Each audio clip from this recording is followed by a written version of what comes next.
Hi மகளே, welcome to Vicky version 2.0. இனி நாம பார்க்க போற படம் காதல் தி கோர். இது ஒரு மலையாள படம், தமிழ்ல டப் பண்ணியிருக்காங்க. அமேசான் பிரைம்ல ஸ்ட்ரீம் ஆயிட்டு இருக்குங்க. நம்ம மம்முக்காவும் ஜோதிகாவும் இணைந்து நடித்த இந்த படத்தை தி கிரேட் இந்தியன் கிச்சன் படத்தை டைரக்ட் பண்ண ஜியோ பேபி தான் டைரக்ட் பண்ணியிருக்காரு. இந்த படத்துடைய கதை என்ன அப்படின்னா, நம்ம ஹீரோ ஒரு பேங்க்ல ஒர்க் பண்ணி ரிட்டையர்ட் ஆகி தன்னுடைய மனைவி மற்றும் மகளுடன் 20 வருட திருமண வாழ்க்கையை வாழ்ந்துட்டு வராருங்க. இந்த நேரத்துல அந்த ஊருக்குள்ள ஒரு லோக்கல் பை எலெக்ஷன் வருது. இந்த எலெக்ஷன்ல இவரை நிக்க வச்சா கண்டிப்பா ஜெயிக்கலாம்னு ஒரு கட்சி முடிவு பண்ணி அவரை நிக்க வைக்கிறாங்க. இந்த நேரத்துல எதிர்பாராத விதமாக அவருடைய மனைவியை அவருக்கு விவாகரத்தை அப்ளை பண்றாங்க. இவங்க எதனால இவருக்கு விவாகரத்து அப்ளை பண்றாங்க, இவங்களுக்கு விவாகரத்து கிடைச்சதா இல்லையா, இவர் எலெக்ஷன்ல ஜெயிச்சாரா இல்லையா அப்படின்றதா இந்த படத்துடைய மீதி கதை.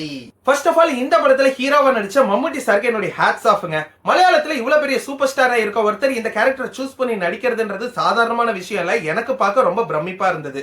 தன்னுடைய அடையாளத்தை மறைச்சி இத்தனை வருஷம் வாழ்ந்த ஒரு வாழ்க்கை மத்தவங்க மூலயமா வெளியே வரும்போது அதை ஒத்துக்கலாமா வேணாமான்னு டயலாகே இல்லாம மம்முட்டி ஒரு கோட் சீன்ல பெர்ஃபார்ம் பண்ணியிருப்பாரு. ரொம்ப சூப்பரா இருந்ததுங்க. இத்தனை வருஷம் தன்னுடைய மன வலிகளையும் உணர்வுகளையும் மறைச்சு வாழ்ந்த ஒரு மனைவியின் கேரக்டர்ல ஜோதிகா பிரமாதமா பண்ணியிருந்தாங்க.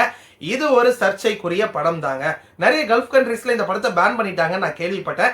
இந்த படத்துடைய ஸ்கிரீன் பிளே ரொம்ப ஸ்லோவா தாங்க போகும். டைலாக்ஸும் கம்மியா தான் இருக்கும். மியூசிக் தான் மேஜர் பிளே பண்ணியிருக்கோம். அது மட்டும் இல்லாம வழக்கமான சினிமாவை பார்த்து போர் அடிச்ச உங்களுக்கு வித்தியாசமான ஒரு படம் பார்க்கணும்னு நீங்க நினைச்சீங்கன்னா கண்டிப்பா இந்த படத்தை பார்க்கலாம். இந்த படத்துக்கு நான் கொடுத்த ரிவ்யூ உங்களுக்கு பிடிச்சிருந்தா லைக் பண்ணுங்க. நான் வேற ஏதாவது படத்தை ரிவ்யூ பண்ணணும்னு நீங்க நினைச்சீங்கன்னா கமெண்ட் பண்ணுங்க. ஆல்ரெடி இந்த படத்தை நீங்க பார்த்துட்டீங்க, மத்தவங்க பார்க்கணும்னு நினைச்சீங்கன்னா இந்த வீடியோவை உங்களுக்கு ஷேர் பண்ணுங்க. Until then, bye from Vicky version 2.0.